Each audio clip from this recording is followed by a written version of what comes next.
3절과 4절은 이제 바울 사도가 자기 인사를 하면서 자기가 생각하는, 그러니까 그리스도가 누구냐, 그리스도론에 대해서 쓰고 있는 말씀입니다. 그래서 3절, 4절은 기독론에 관련된 이야기다, 이렇게 생각을 하시면 됩니다. 이제 신학을 보면 신학은 이제 여러 신학들이 있지만 조직 신학이라고 하는 게 있어요. 그 조직 신학이라고 하는 것은 우리가 가지고 있는 이 말씀을 하나님에 관한 글, 예수님에 관한 글, 인간에 관한 글, 죄에 관한 글, 성령 하나님에 관한 글, 또 앞으로 우리가 맡게 될 하나님의 나라, 종말에 관한 글, 이런 글로 나누어서 생각을 하는데, 그 중에서 제일 중요한 것 중에 하나가 예수님에 관한 글로 나누어 놓은 기독론이라고 하는 겁니다. 이걸 한자어로는 기독론이라고 하지만 이걸 그리스도론 이렇게 부르는데, 이 그리스도론이라고 하는 것이 어떤 시각을 가지고 바라보느냐에 따라서 우리 신앙도 달라질 수 있는데, 이 바울 사도가 가지고 있는 예수님에 관한 생각, 그게 그리스도론이죠. 그 그리스도론이 뭐냐라고 하는 것을 한눈에 알 수 있는 말씀이 오늘 읽은 3절, 4절의 말씀이에요. 그러니까 이 말씀을 보면 바울 사도가 예수님에 대해서 어떻게 생각하고 있는지를 알 수 있는 말씀이 바로 3절, 4절입니다. 기독교 역사를 쭉 보더라도 기독교 역사에서 가장 많이 논쟁이 됐던, 싸움거리가 됐던 게 뭐냐면 예수님이 과연 누구냐라고 하는 걸 가지고 제일 많이 싸웠어요. 어떤 사람들은 이렇게 얘기했습니다. 예수님이 하나님이 양자를 삼은 사람이다, 하나님의 친아들이 아니다, 이렇게 얘기하는 사람도 기독교 역사에 있었어요. 그걸 양자론이라고 부릅니다. 그러니까 그런 이야기를 들으면 정통 성경 말씀에 의해서 예수님이 이런 사람이다라고 하는 걸 확신하고 있는 사람들이 얼마나 화가 나겠어요. 이게 아니다, 무슨 양자냐, 원래 천지 창조 때부터 성부, 성자, 성령 세 분 하나님이 같이 있으셨다, 이렇게 주장하는 사람들과 논쟁을 벌이는 거죠. 그래서 기독교 역사에 보면 그런 논쟁이 계속 이어져 왔어요. 또 심지어는 어떤 사람들은 이런 얘기도 했어요. 그냥 예수님은 인간일 뿐이었고 하나님이 우리 죄를 담당하시기 위해서 택하셔가지고 십자가에 네가 죽어라, 그렇게 했을 뿐이지 하나님은 아니다, 이렇게 얘기하시는 분들도 있었어요. 대개가 예수님이 하나님이 아니다라고 얘기하는 사람들은 유대교에서 출발해서 기독교로 개종한 사람들, 이런 사람들이 그런 이야기를 많이 했어요. 또 그 밖에도 많은 사람들이 이 예수에 대해서, 그리스도에 대해서 많은 얘기를 했는데, 바울 사도가 여기서 확실하게 이 3절 4절에서 예수님은 이런 사람이야, 이렇게 정리를 해놓은 말씀이기 때문에 여러분 신앙에서 내가 예수님을 어떻게 생각할 거냐라고 생각했을 때에는 이 바울의 그리스도론 3절 4절 말씀을 딱 기억하고 계시면 예수님에 관한 이야기는 정리가 되는 겁니다.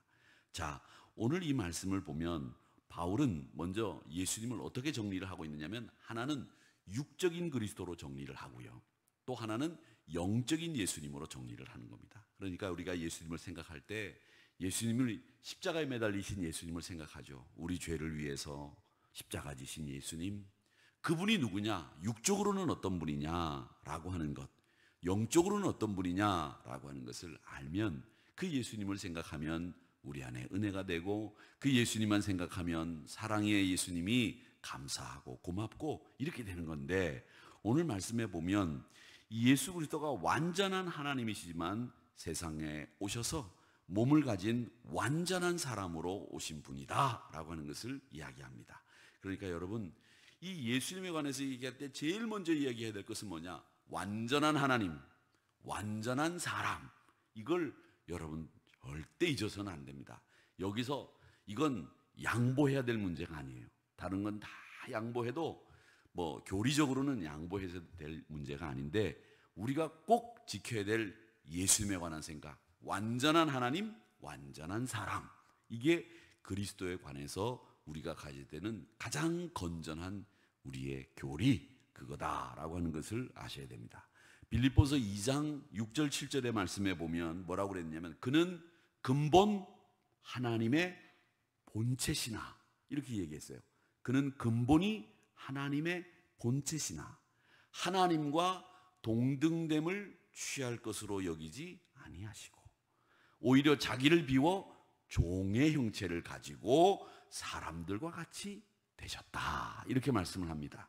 이 말씀도 왜 중요하냐면 그가 근본 하나님의 형체라고 말씀을 하셨기 때문에 하나님과 똑같은 분이다 라고 하는 것을 말씀하시는 거예요. 그런데 자기를 비워 사람의 모양으로 사람의 형체를 가지고 사람과 같이 되셨고 이렇게 말씀하시니까 완전한 사람이다 라고 하는 것을 이야기를 하고 있습니다. 이제 창세기 49장에 보면 야곱이 죽을 때가 됐어요. 그래서 한 사람 한 사람 자기 자식에 대해서 예언을 합니다. 근데 예언을 하는데 여러분 이 예언을 하는 중에서 유다에 관한 예언이 있어요. 유다.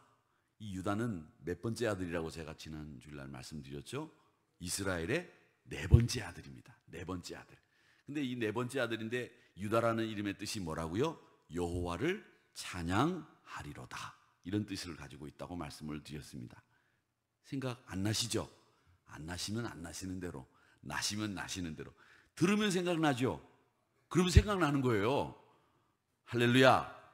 그러니까 생각 나시죠? 그러면은 안 나는데 이러지 말고 고개를 생각난다 그러면 끄떡끄떡거리세요. 그리고 제가 말씀드리면 그 생각나는 거면 그게 생각나는 거예요. 근데 처음 듣는 얘기다 그러면 생각 안 나는 거예요. 그러니까 젊은 친구들은 유다의 뜻이 뭐냐 이렇게 물어보면 여호와를 찬양하리로다 이렇게 대답해야 돼요. 근데 여러분들은 유다의 뜻이 뭡니까? 그러면 생각이 안 나야 정상이에요. 그렇게 생각이 안 나다가 제가 말씀드리면 아 맞다 그러면 생각나는 거예요. 아셨죠? 예, 그럼 돼요. 그럼 돼요. 왜냐하면 이젠 우리 머리가 그렇게 구성이 되어 있기 때문에 그런 거예요. 근데 유다를 향한 예언을 하는데 야곱이 뭐라고 예언을 하느냐면 이렇게 예언합니다. 규가 이 규라고 하는 건 뭐냐면 지팡이, 왕의 홀 이걸 얘기하는 겁니다. 유다를 떠나지 아니하며 통치자의 지팡이가 그 발 사이에서 떠나지 아니하기로 실로 그가 오시기까지 이르리니 그에게 모든 백성이 복종하리로다.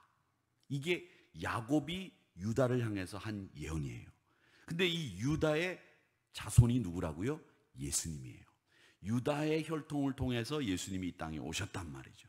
그러니까 이 말은 뭐냐면 이 야곱은 규가 즉 통치권이 이 유다의 자손에서 떠나지 않을 할 것이고 모든 백성들이 그의 말씀에 복종하게 되는 날이 온다라고 하는 것을 야곱은 유다를 통해서 예수님이 예언을 하고 있는 거예요. 그게 창세기 49장에 나오는 말씀인데 창세기 49장 10절에 나오는 말씀입니다. 그러니까 이 성경이 딱 들어맞는다고 하는 게 야곱이 그 몇천 년 전에 예수님이 태어나고 유다 족속을 통해서 예수님이 나올 걸 어떻게 알았는지 그가 예언을 했는데 그 예언은 자기 인간적인 예언이 한 게 아니라 하나님이 그를 입술을 통해서 하신 말씀인데 규가 떠나지 않고 통치가 떠나지 않고 모든 족속이 복종하는 날이 온다. 누구에게? 유다에게. 그게 예수님이었다라고 하는 겁니다.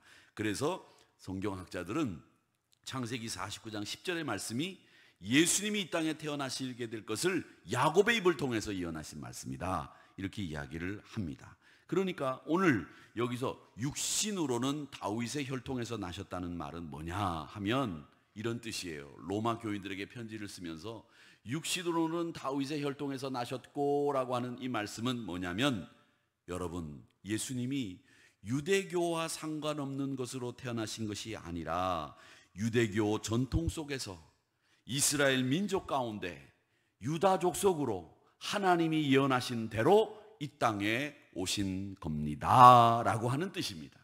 그러니까 유대교를 믿는 사람들은 우리하고 상관없는 메시아가 온 것이다? 아니다. 우리에게 정말 관심 있고 우리에게 사랑하고 우리를 지금까지 지켜주셨던 예수님이 어떤 분이시냐? 우리 유대교의 전통에서 오셨다라고 하는 것을 말씀하시는 내용이 다윗의 혈통에서 이스라엘 혈통에서 나셨다라고 하는 것을 이야기하는 겁니다. 그러니까 이 말씀은 무슨 말이냐면 너희와 상관없는 사람이 아니라 너희를 위해서 이 땅에 오신 사람이다 라고 하는 것을 말씀하시기 위해서 유대교 전통에서 다윗의 혈통에서 이렇게 말씀하시고 있는 겁니다. 여러분, 예수님은 우리와 상관이 없는 분이 아니라 우리에게 지금까지 있었던 우리의 삶의 가장 깊은 상관 가운데에서 이 땅에 오신 분이 예수님이다 라고 하는 것을 말씀하시기 위해서 유대교 전통에서, 혈통적으로는 다윗의 혈통에서 나셨습니다 라고 하는 것을 이야기하고 있는 겁니다. 그러니까 하나님의 아들은 우리가 알고 있고 우리가 익히 그 속에 담겨져 있는 그 가운데서 오신 것이지 갑자기 하늘에서부터 뚝 떨어진 게 아니다는 겁니다. 너희들을 사랑하고 너희와 다 관계 있는 가운데에서 이 땅에 오셨다, 이 말씀을 하시기 위해서 바울은 이 이야기를 하고 있다는 겁니다. 자, 그 다음에 바울이 뭐라고 얘기를 하시고 있느냐면 영적으로는 이렇게 얘기를 합니다. 영적으로는 4절에 보면 성결의 영으로는 죽은 자들 가운데 부활하사 능력으로 이렇게 얘기를 하시는데, 바울 사도는 영적으로 하나님의 아들이 되셨습니다 라고 하는 이야기를 이걸 하시는데, 그 영적으로 하나님의 아들이 되신 결정적인 원인이 뭐냐? 부활입니다. 부활. 그러니까 바울의 그리스도로는 두 가지입니다. 하나는 여러분 이스라엘 전통과 유대교의 전통 속에서 이 땅에 여러분과 상관 있는 분으로 오셨습니다. 그래서 여러분과 상관 있는 분이 되기 위해서 종의 형체를 가지셨고 사람이 되셨습니다. 그리고 그분은 하나님의 아들이신데, 하나님의 아들이 되신 것은 바로 그가 죽은 자 가운데서 살아나셨기 때문에 하나님의 아들 되셨습니다, 이 이야기를 하고 있는 겁니다. 바울 사도의 그리스도는 그게 다예요. 바울 사도는 그렇게 생각했습니다. 아, 우리와 같이 사람이 되셨구나, 완벽한 사람이시다, 그리고 부활의 능력을 통해서 하나님의 아들이 되셨다라고 하는 것을 말씀하고 있는 겁니다. 여러분, 예수님이 하나님의 아들이 될 수 있는 결정적인 증거는 뭐냐? 부활하셨다는 거예요. 그리고 그 부활이 우리에게는 첫 열매예요. 우리에게 첫 열매예요. 그 말은 뭐냐면 첫 열매가 되셨기 때문에 우리도 부활한답니다 하는 거예요.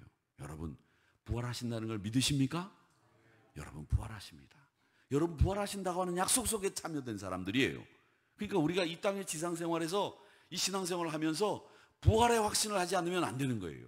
내가 죽었으나 다시 산다. 우리 하나님이 나를 다시 살리신다. 무덤이 깨치고 천사장의 호령과 나팔 소리가 들린 그날 우리가 다시 주님의 혼인잔치에 참여하게 된다라고 하는 이 확신을 가지고 사시기를 주의 이름으로 축원합니다. 제가 농담처럼 하는 얘기지만 우리는 다 나중에 하나님 나라 가서 뵙게 될 분들이에요. 그러니까 우리는 이제 영원히 헤어지지 않을 사람들이에요. 믿습니까? 하늘나라에 가서 영원히 같이 살 사람들이에요. 그것도 잠깐 살다가 헤어지는 게 아니에요.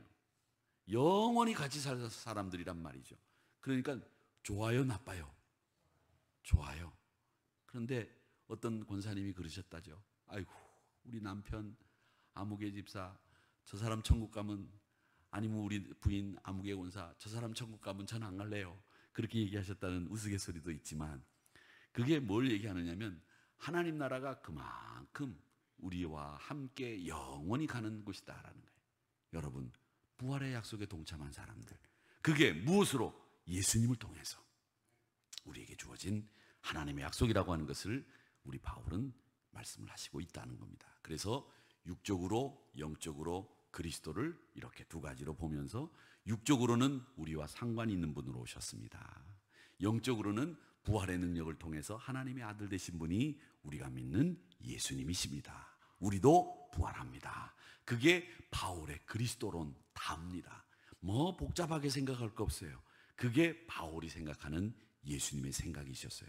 그래서 그걸 한마디로 정리하면 오늘 말씀은 3절과 4절은 완전한 하나님, 완전한 사람, 그게 바울이 가지고 있는 그리스도론의 핵심이었다라고 하는 것을 아시고, 여러분도 그 주님을 믿고 따르며 부활의 약속에 동참하는 저와 여러분이 되시기를 주님의 이름으로 축원합니다.